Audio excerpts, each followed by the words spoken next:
In the Senate, Senate Bill 1419 by State Affairs Committee, an act relating to the Idaho Child Care Program to provide for the creation of the Idaho Child Care Program. Mr. President. Senator Van Orden. Thank you, Mr. President. I ask unanimous consent that further reading of Senate Bill 1419 be dispensed with, and the journal show it has been read a third time at length, section by section, and placed before the Senate for final consideration. Is there an objection? Hearing none, Senator Van Orden, you have the floor to open debate. Thank you, Mr. President.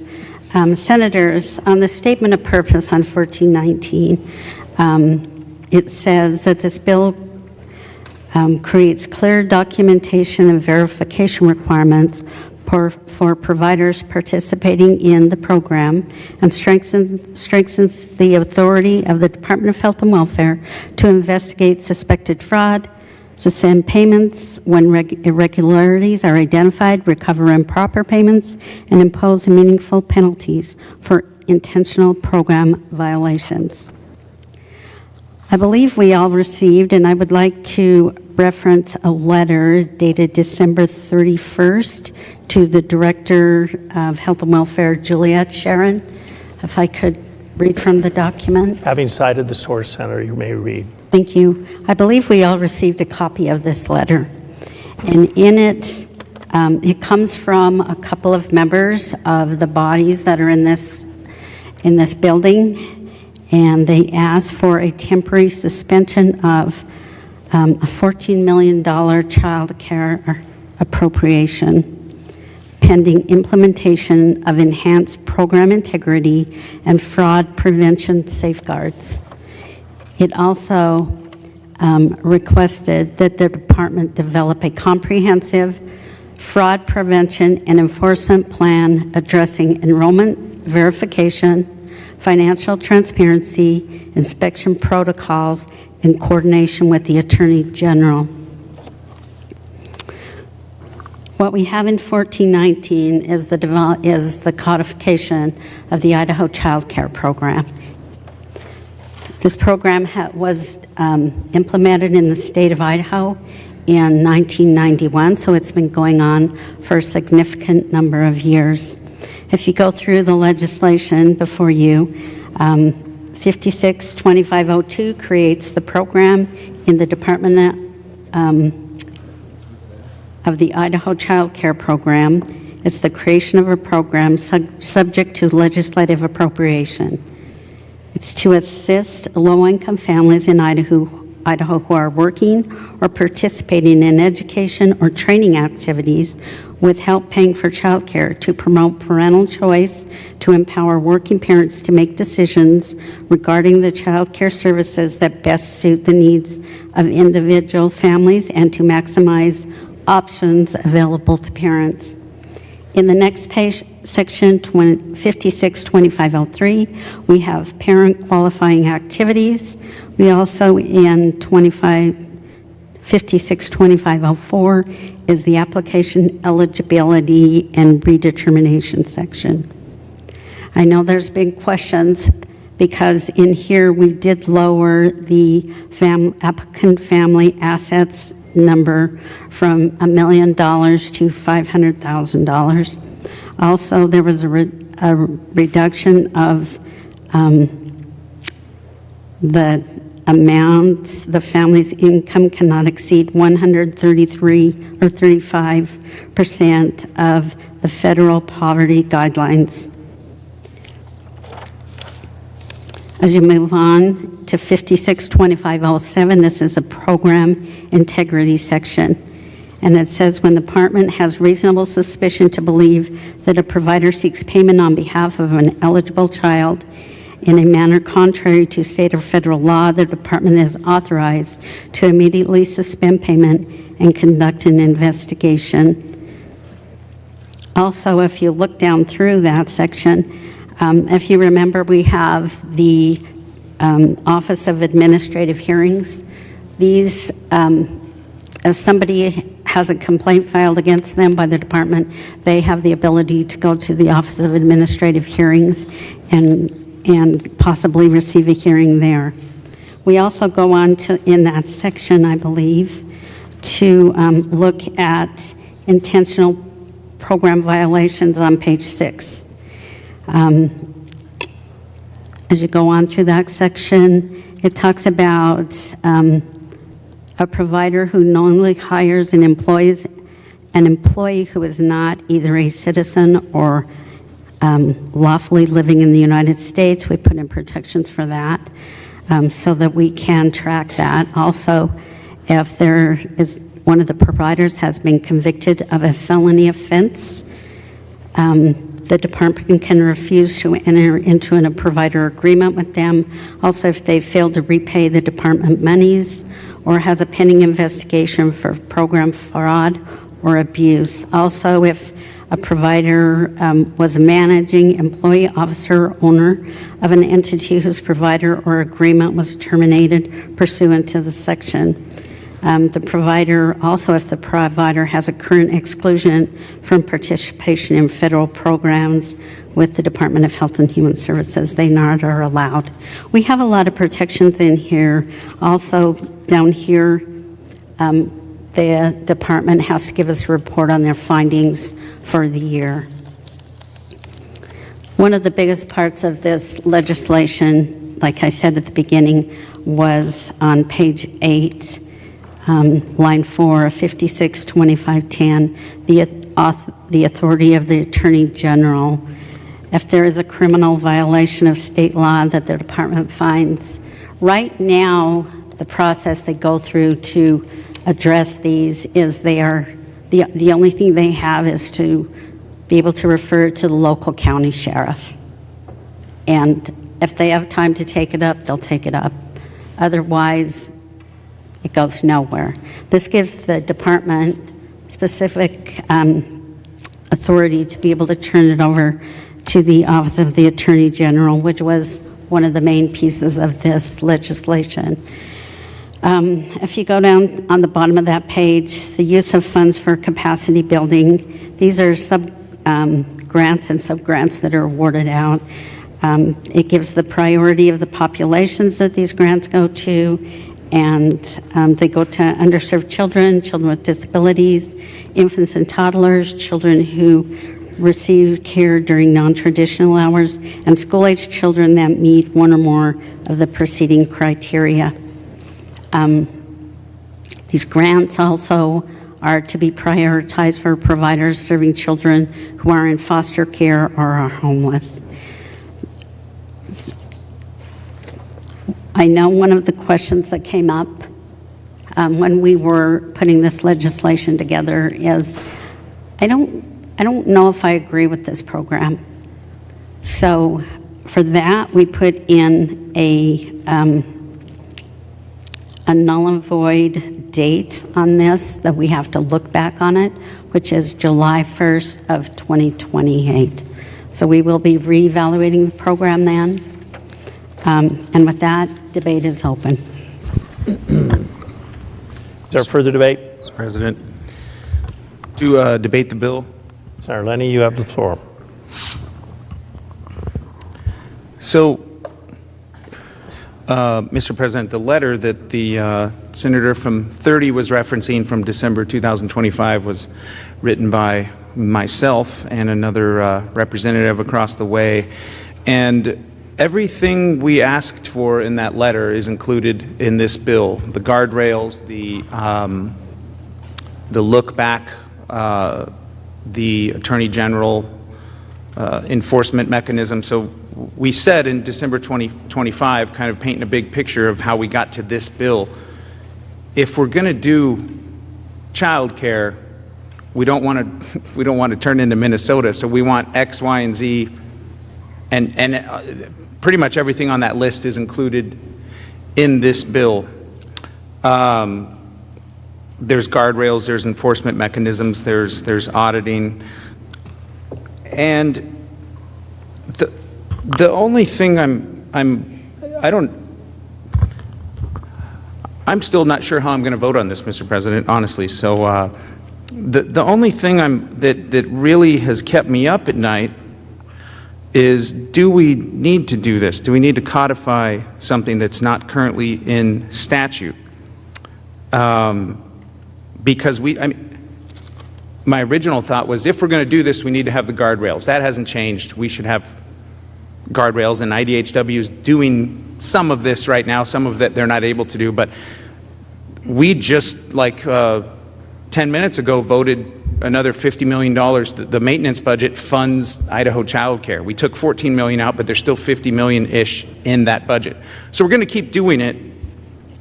I'm just not sure if codifying it through this bill is still the right move. I think there might be other things we can do next year, even before session.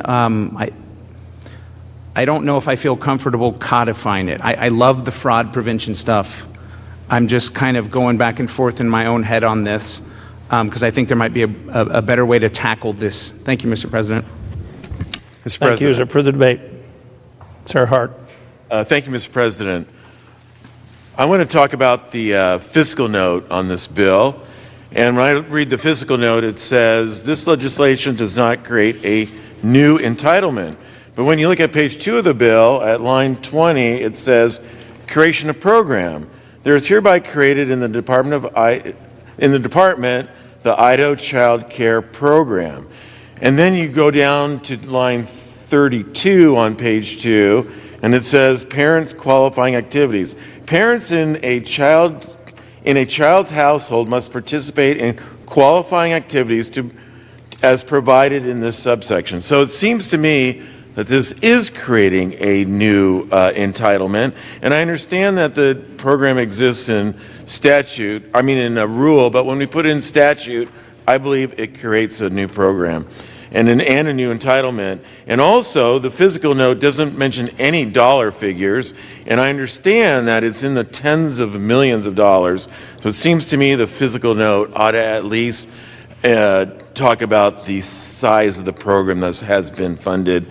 And for that reason, I am going to vote against the bill. And I also understand that if you were on the Health and Welfare Committee because of a defective fiscal note, you could call the bill back to committee, but I'm not on that committee, so I can't make that motion. But with that, I'm going to debate no, Mr. President. Thank you. Is there further debate? Mr. President, Sarah Blaylock. to debate in favor. You have the floor. The budget that we just voted on and passed funds a program, and these are the guardrails. This is the program. So it's hard to, the bigger conversation of should the state be involved in funding childcare is a fantastic debate that I would love to have. I know where I would land on that. But the reality is that's been funded in the state since this program has been in place since the 90s and only regulated in rule.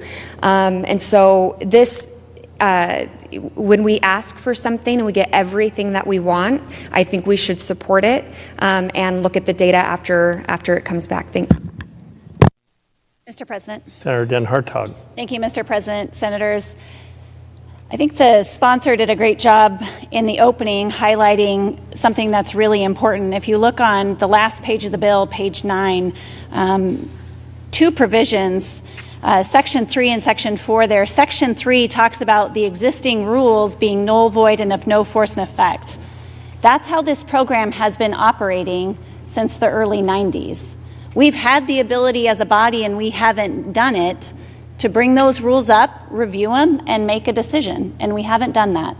So now we have a piece of policy to add some guardrails that have been requested, and I think they're fantastic guardrails.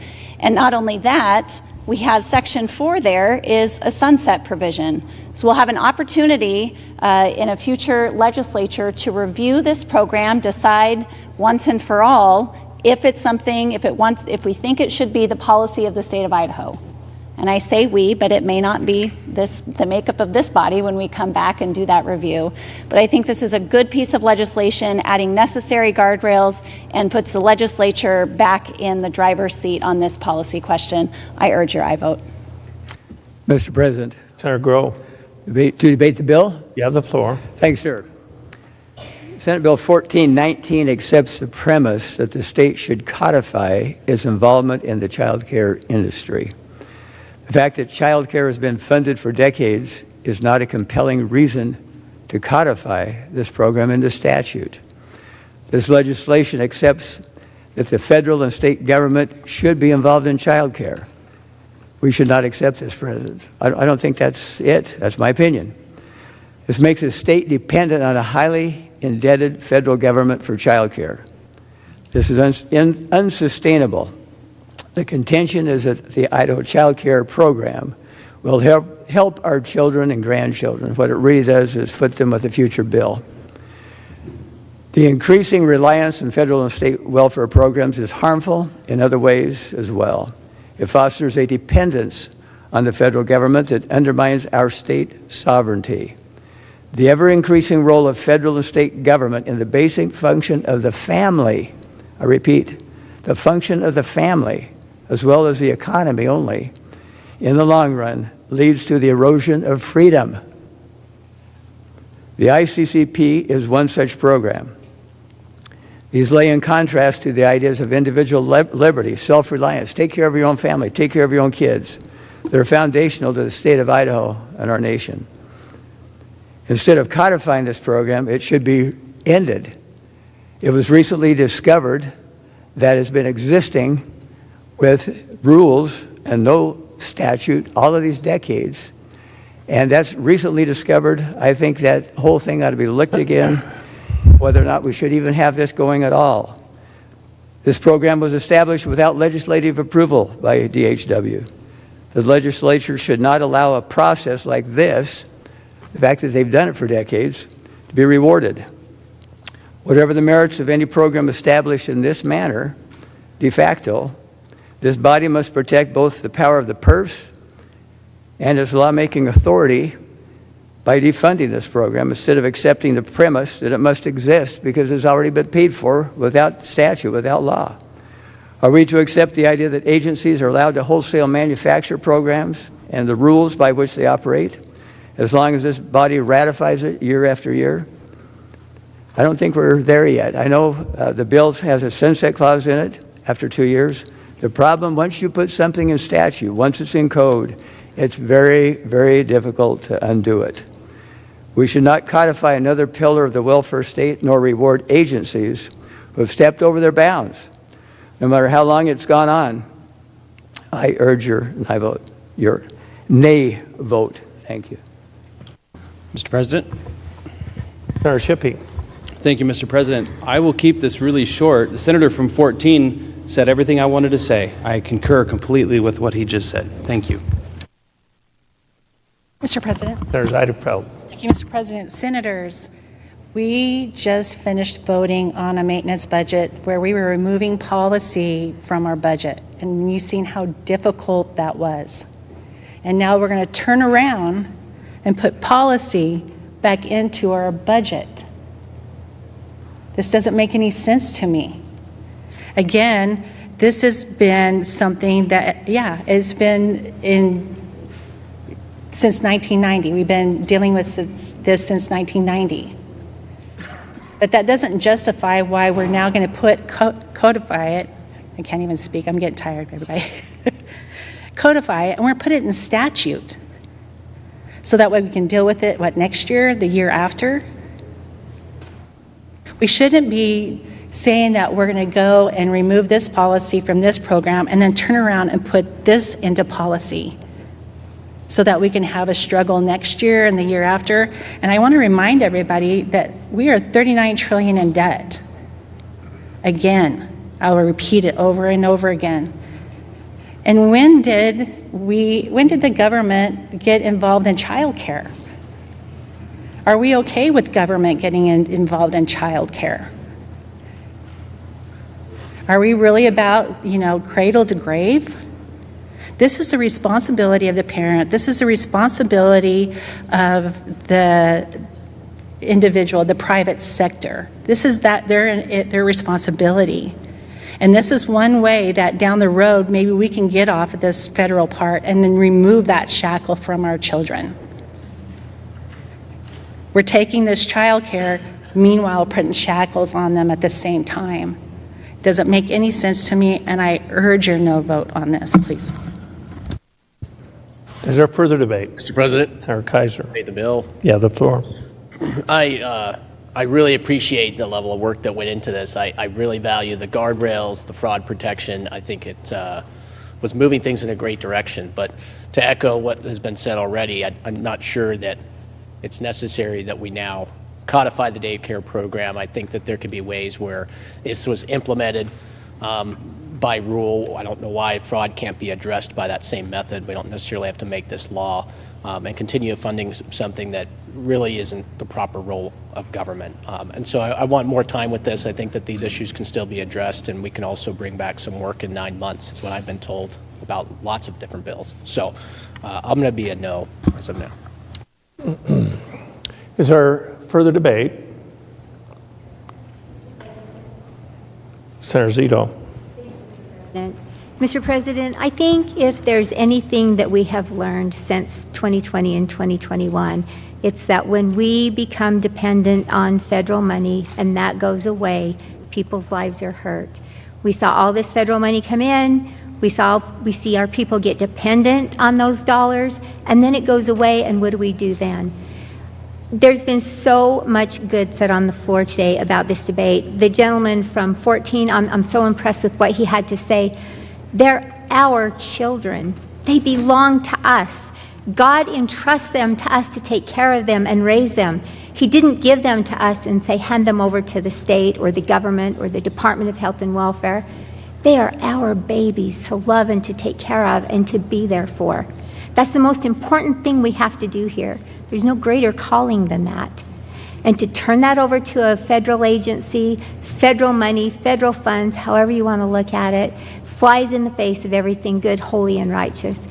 Mr. President, we can't continue down this path. We can't indenture our children. We can't indenture ourselves and future generations.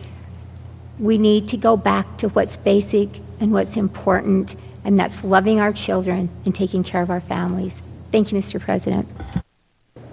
No further debate. Senator Blaylock, for what purpose do you rise? A second time. Does anyone wish to debate the bill for the first time? President, I move the previous question. Dies for lack of second. Does anyone wish to debate the bill for the first time? Thank you, Mr. President. Senator Wintrow, you have the floor to debate. Few things. I have a handout going around. There's a few things about the bill I would like to share. This program has been in rule, and we've been operating by it for a long time. And every year we review the rules. Here they are in my hand. And we, this body, votes on them. And we have approved these rules over and over. And in fact, it was in 2023 that the senator from 5 was responsible for initiating a rule change to increase the eligibility. And currently in rule, the eligibility is 175% of the federal poverty level, because the desire was that if we could help more people, we should. Because we all voted for it. This body voted for it. These rules. And I could tell you, we scrutinize these rules. And so the program has been operating quite well with these rules. So we may or may not need to codify it, but we've had absolute direct influence, authority, voting on these rules. And rules have the force of statute, as we remind ourselves. So I think that's really important first to know. The other thing is, let the senator from 13 really address the need for accountability, right? Well, I think we all agree with that. Everybody, every tax dollar, penny that goes out, we need to make sure it's going to the right place. That's our job, and we agree. We agree. And in fact, after that letter was sent to the department, and as of today, if I look at my computer screen, they did an ICCP 360 review process, is what they called it, 360-degree review process. They reviewed 776 businesses. They did 374 in-person provider visits, And based on their interviews and their audits, they actually terminated 22 providers. That's pretty good. Without any legislation, without any codification, they did that. And so I think it goes to show us if we actually support the department with the appropriate staff and give them that direction, they will do it. And they did it quite well. They're in the process. That report is forthcoming, and so we're going to see really through those audits who they found responsible for maybe some behavior that was inappropriate. I don't want to use the word fraud there because I don't know yet what the report's going to say. But I think that's pretty good. So there's that program integrity that we all want. The concern I have with this bill is it's not the first version we've seen. And there was another version in particular that I really didn't like. I liked the first part of it, but then there were a couple sections that were in there that I felt were really specific about picking a vendor to facilitate the operation of the program. And a lot of us didn't like that, and so that bill went away. And another bill came up. And I understand there are a lot of people working on it, except for the providers themselves. There's a lot of people that are stakeholders in this realm, and not everybody was consulted. And I think that's really inappropriate, especially because they're working in the details and can help inform. And one of the details they miss is in a handout that I shared with you. And this bill proposes to move all these rules that we approved and voted on into statute. But if you really look closely, because I put the bill down in front of me and I went page by page with the rules, not all the rules are in there. So it's not just rules to statute. They're not all in there. And there's been some changes. And there have been some significant changes in eligibility. The rules we approved, the eligibility has been decreased, and there's somebody that's been forgotten. And these are foster kids. They're not in the bill. And I can tell you, you were all very supportive and voted for a piece of legislation that dealt with foster parents and kids recently. And gosh, probably 50 of them were up in the gentleman on the second floor's office on a bill signing. And they pulled me aside to talk to me about this bill and said, hey, we're foster parents and we couldn't do this without the support of this program. We're taking on foster kids and we don't have them now in this bill. And they were concerned. So I went to the stakeholders and said, hey, what's going on? And sure enough, it's not in the bill. Now, you're going to hear that, well, we can promulgate rules and we can, make sure they're in there.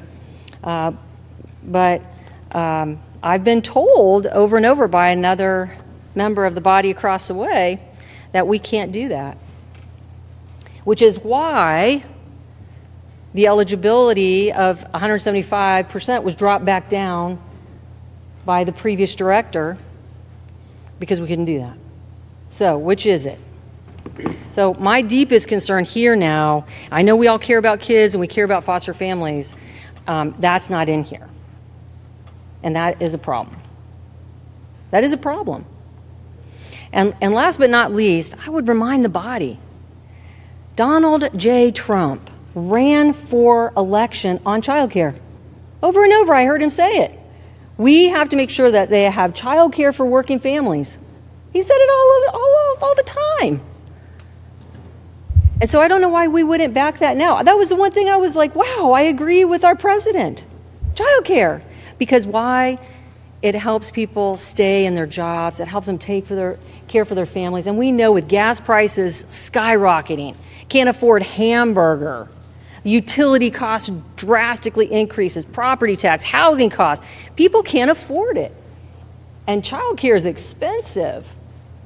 And if we could make that a little bit more agreeable for working families, all the better. That keeps them in the economy and it keeps our economy strong. So I can tell you, I value working families, and I think this is a good program to help support working families and to make sure that we keep our economy growing. And in this case, I'm going to support the President of the United States in his campaign promise of child care for all. Thank you, Mr. President. Thank you. Is there further debate? Mr. President. Senator Cook. Senators, I find this kind of ironic that we're having this discussion. In the transparent maintenance bill that you just passed, Senate Bill 1435, in that bill, we funded this program that you voted for and passed. We funded it to the tune of about, where was it? $64 million. The program has already been passed and funded. Now what we're arguing about, or debating about, is whether to put side panels on the sideboards. And that's what we're discussing. The money is already spent. That vote has already been taken, that's gone. And so I don't know where I'm going to vote on this yet either, but the discussion shouldn't be about the money or about the federal money or anything else. The federal money in that last bill was $3.6 billion of federal money, which was part of this child care. So thank you, President. Is there further debate? Mr. President, to debate. Cole, you have the floor. Thank you, Mr. President. I appreciate the concern that brought this bill forward. We've all seen a lot of news stories over the last year regarding fraud through government programs.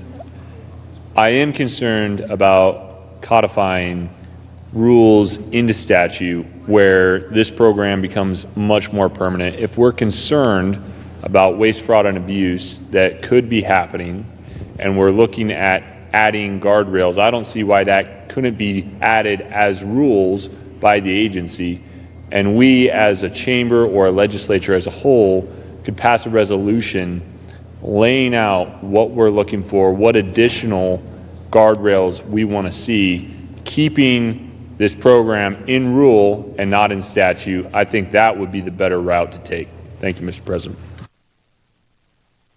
Is there further debate? To debate it, Mr. President, debate a second time. Does anyone wish to debate the bill for the first time at this juncture? Sarah Robbie.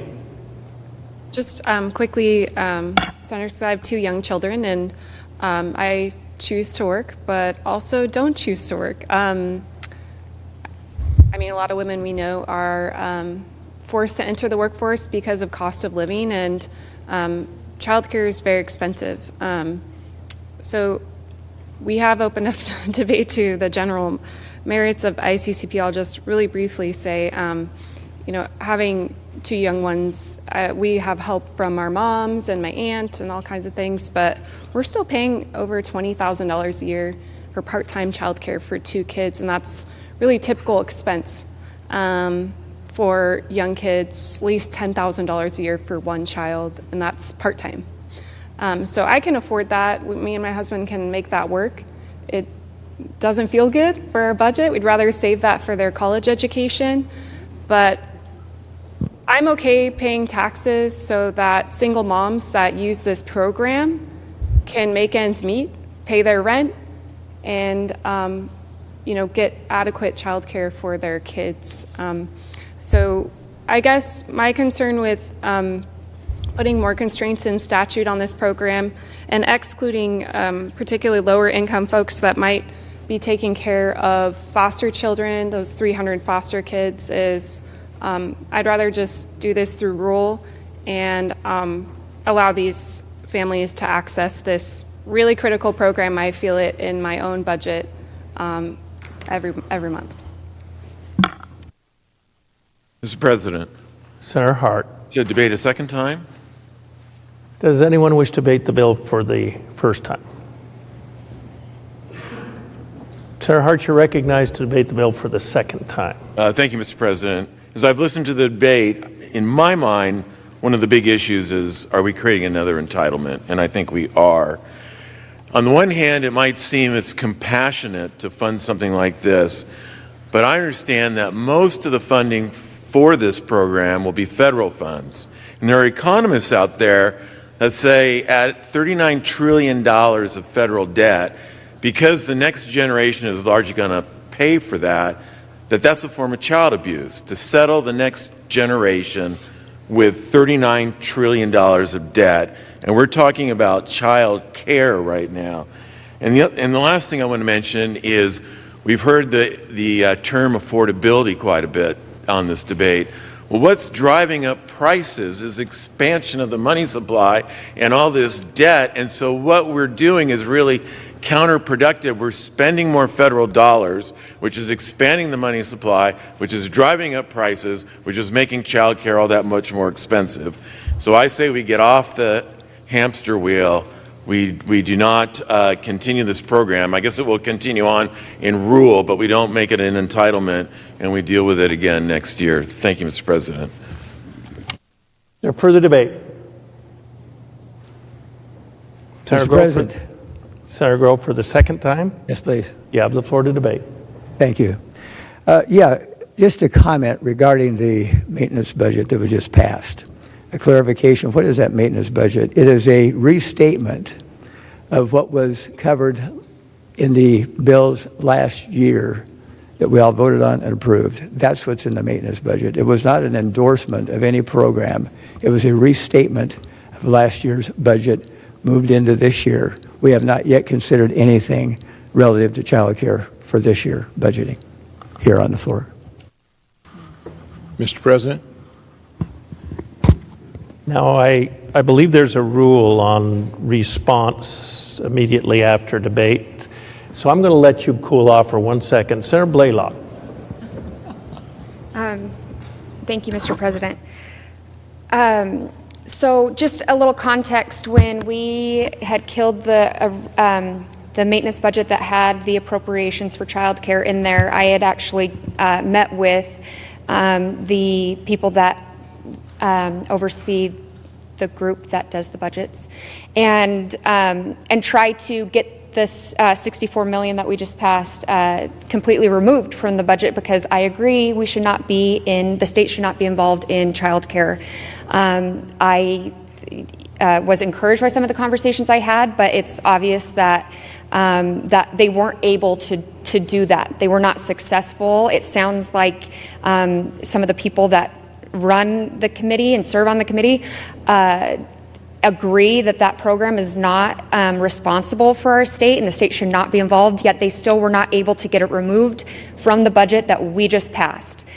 So if we want to repeal or have the discussion of if child care is appropriate for the state to fund, we need to have a piece of code legislation here so it can be a law that we can bring and repeal in the future. And I'll give you an example of that, of what we did last year with the Empowering Parents program.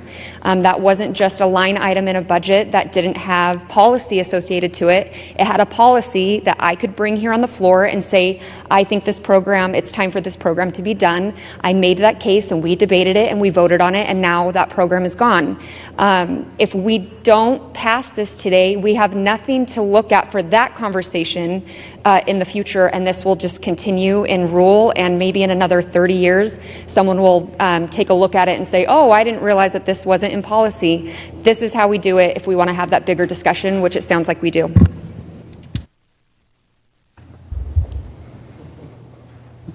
I'm cool. Me too. Okay. I Senator am not... Cook, to debate a second time? Yes, please. You have the That floor. would be all right. All right, so I'm not upset, but I just want to show that on page 3 of the bill, if you go to page 3 of the bill, you'll find where the $64 million that I'm talking about. It's under, I can read it without my glasses. Get your glasses. It's the Idaho Child Care Program. And again, the bill that we're debating is whether we codify this program or not. It's not whether the program ends or stalls or not, but the bill that was brought up by the sponsor is putting some sideboards on it. And so all I'm saying is, in the maintenance bill, we have lots of ongoing expenditures, things that continue on that you don't do anything with, that they're just there and they keep going and going and going. And this is one of those. This is $64 million, and it's going to be there. The debate we're having is whether we're going to codify the stuff or not. So thank you. Is there further debate? Hearing none.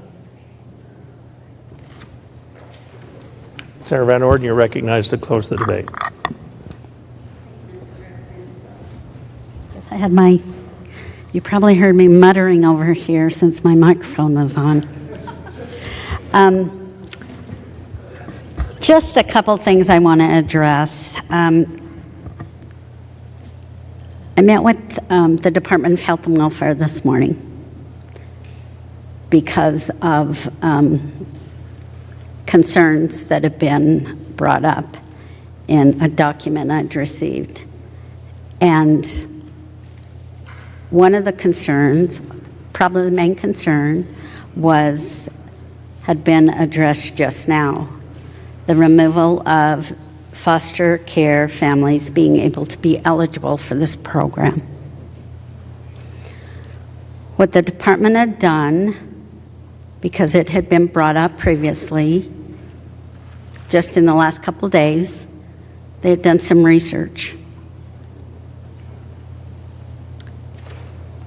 That wording was never in rule recently. In a previous administration, an assistant at the Department of Health and Welfare that was going through the administrative rules, making adjustments to them, looking at them, had left that language out of the administrative rule. The department didn't realize that that had happened.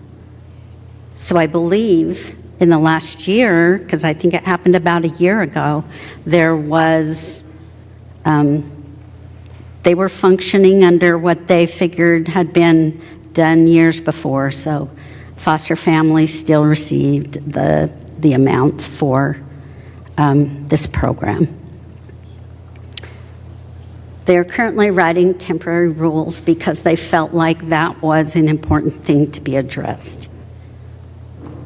So, a full confession here, they found a mistake and they're fixing it. So foster families will be able to apply for these and will be able to be eligible for these if they fall into the categories and qualify.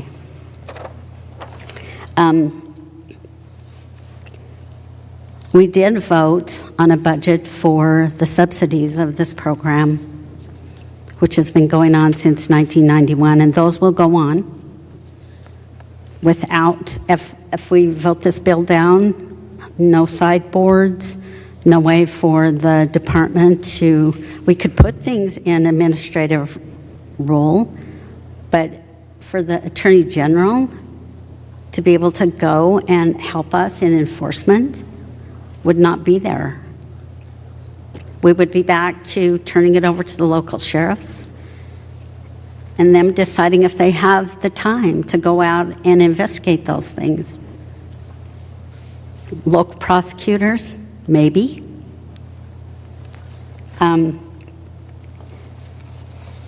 This program's been going since 1991. We did put a sunset in here, so we will have a chance to look back on it and see if it's working, or if we don't want to do it then like the good lady from 11 said, we'll have something to remove. Otherwise, we have nothing to remove at this point.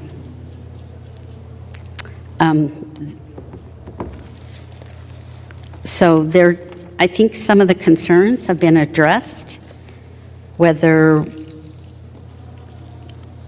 I would like families to be able to take care of their families to be able to take care of their babies. And that is my priority, is a mother and a father and a family taking care of their loved ones. If one of them has to work, great. Then the other one would take care of them. Perfect, perfect. But the reality in our world is that doesn't happen for everybody. And if we can give them a hand up in getting to where they need to be, then maybe it's our responsibility to be able to do that for a little bit. I don't see this, like I said, we get to look back on this program in 2 years and be able to say we want it or we don't. And maybe we do it next year. Maybe we go into the budget next year. But let's give our Department of Health and Welfare the tools to be able to go out and enforce this program with integrity. And I think that's what we all want. And with that, debate is closed. Debate is closed. The question before the Senate is, shall Senate Bill 1419 pass? The Senate Secretary will call the roll. Adams. Anthony. Berndt. Bierke. Blaylock. Burtonshaw. Carlson. Cook. Den Hartog. Foreman. Galloway. Grow. Guthrie. Harris. Hart. Kaiser. Cole. Lakey. Lenny. Lent. Nichols. Okonowitz. Robbie. Ricks. Ruckty. Semiroth. Shippey. Taylor. Taves. Van Orden. Ward Engelking. Wintrow. Woodward. Cito. Satterveld. Adams. Anthony.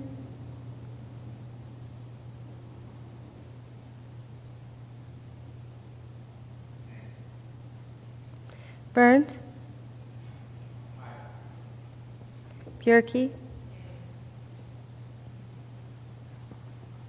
Carlson.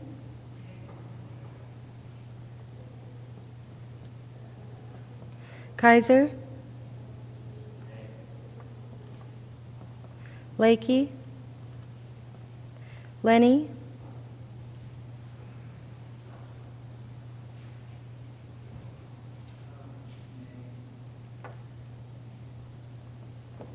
Nichols.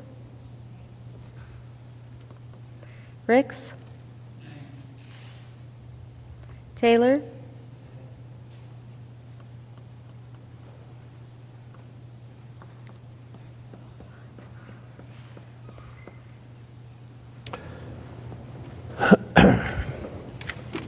The vote count shows 11 in favor with 23 against and 1 absent. Senate Bill 1419 has failed to pass the Senate floor and will be retained in the office of the Secretary.